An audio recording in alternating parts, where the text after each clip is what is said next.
Hello. In this video, we will look at how the ESG risk ratings are calculated.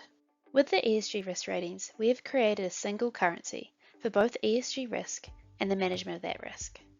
This means exposure and management scores for different ESG issues can be combined and compared with one another.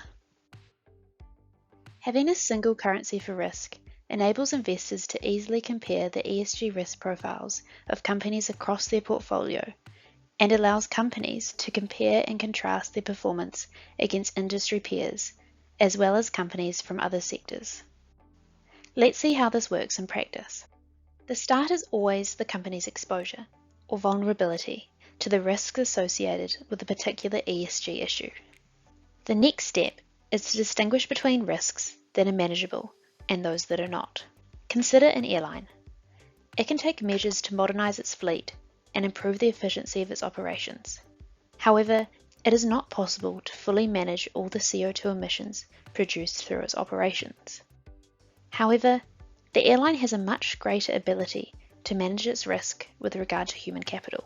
Acknowledging that certain ESG risks cannot be fully managed creates a more realistic picture of how a company's overall ESG risk exposure. It accounts for why an oil producer will have greater unmanageable ESG risk than a software company. Once we have identified the manageable ESG risk, the next step is to identify the management gap. The management gap is the amount of manageable ESG risks that is not being managed. For example, a company would have a management gap for human capital if it does not have a robust discrimination policy. The ESG risk rating is the unmanaged risk.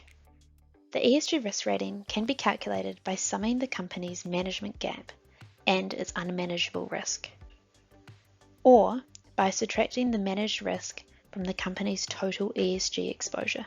A company's overall ESG risk rating is the aggregate of the unmanaged risk for all the ESG issues to which it is exposed.